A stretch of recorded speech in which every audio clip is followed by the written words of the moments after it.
Fala nação rubro-negra! Antes de começar mais uma super notícia aqui no Redação Flamengo, já deixa o seu like, se inscreve no canal e ativa o sininho das notificações porque aqui você fica por dentro de absolutamente tudo o que acontece no Mengão.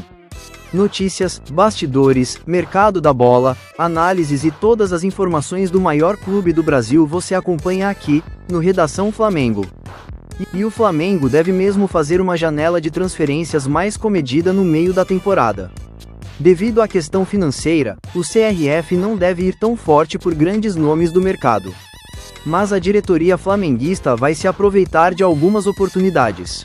De acordo com o perfil TV Espírito de Porco, que cobre o Palmeiras, o meia argentino Thiago Almada, que está de saída do Atlético de Madrid, se interessou pelo projeto do Flamengo.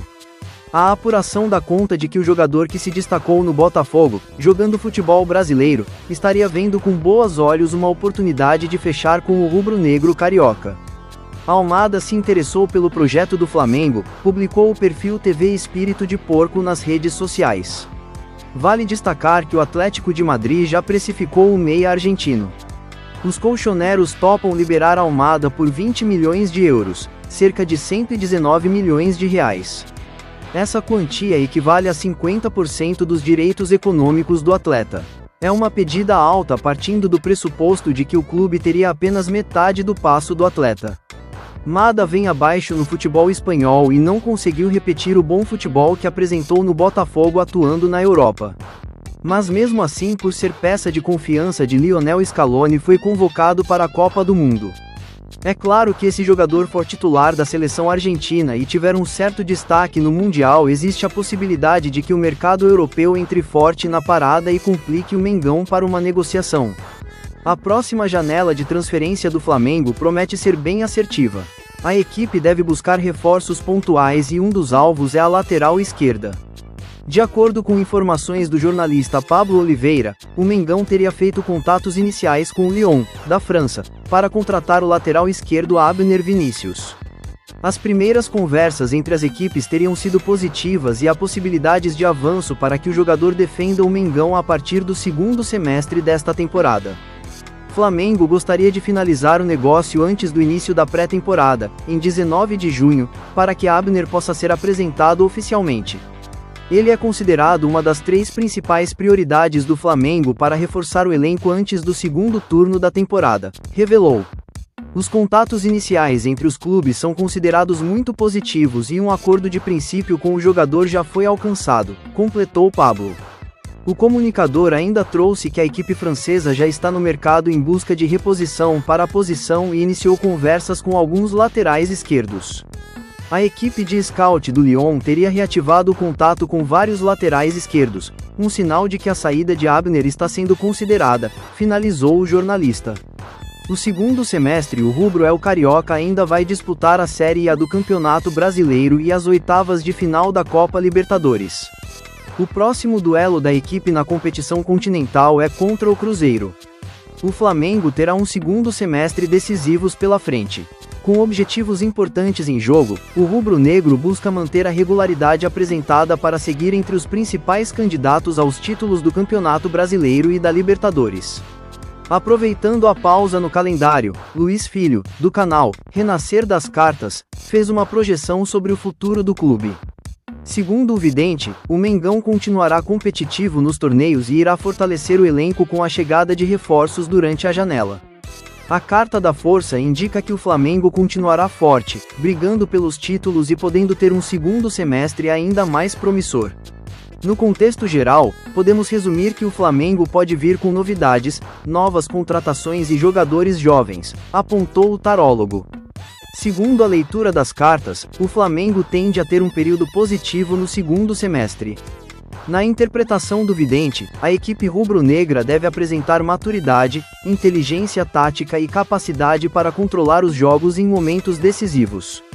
Ainda de acordo com a previsão, o rubro-negro carioca terá poder de criação e recursos para superar os desafios. A leitura aponta para um time competitivo, capaz de encontrar soluções dentro de campo e manter o alto nível de desempenho.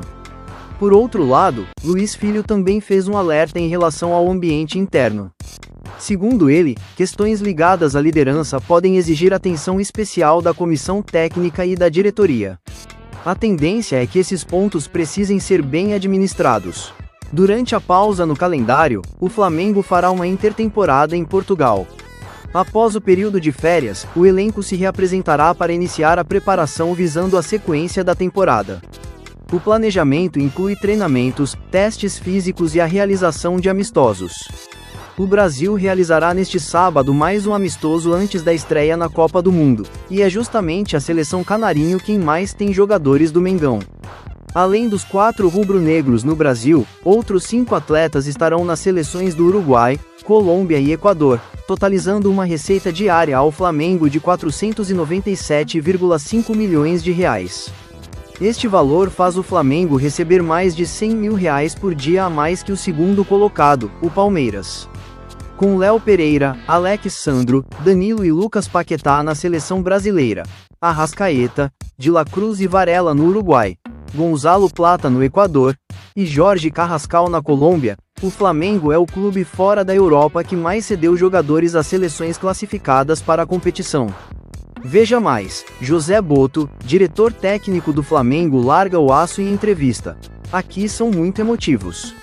Os 9 jogadores convocados fizeram o Mengão igualar o recorde do Botafogo, quando cedeu o mesmo número de atletas na Copa do Mundo de 1934. Ao contrário das últimas 2 janelas marcadas por contratações de valores recordes, o Flamengo não terá o mesmo fôlego para investimentos em jogadores no meio deste ano. O orçamento mais enxuto para buscar os reforços pedidos pelo torcedor e pelo treinador Leonardo Jardim não significa uma quebra nos cofres rubro-negros, mas apenas uma limitação imposta pelo fluxo de caixa. Em 2025, o clube teve diversas fontes de renda especiais, como a premiação da participação na Copa do Mundo de Clubes e as vendas de Gerson e Wesley para o futebol europeu. Com dinheiro sobrando, a diretoria bateu o recorde de contratação com os 25 milhões de euros, cerca de 163 milhões de reais à época, pagos por Samuel Lino. No início deste ano, após uma temporada vitoriosa, o Flamengo redobrou a aposta e pagou 42 milhões de euros, cerca de 260 milhões de reais, por Lucas Paquetá. Agora, porém, a situação é diferente, e o rubro-negro prioriza segurar as pontas para arcar com as parcelas dos compromissos já firmados.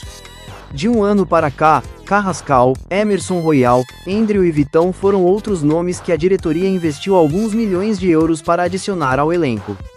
Internamente, o Flamengo admite que algum fôlego extra no mercado precisará estar necessariamente atrelado a vendas que forem feitas no meio do ano. Jogadores como Everton Cebolinha, Luiz Araújo, Eric Pulgar e Ayrton Lucas convivem com chances de saída, mas não há nada concretizado. O rubro-negro estima um faturamento de 1,8 bilhão de reais para o orçamento de 2026, valor superior a 1,6 bilhão de reais projetado em 2025.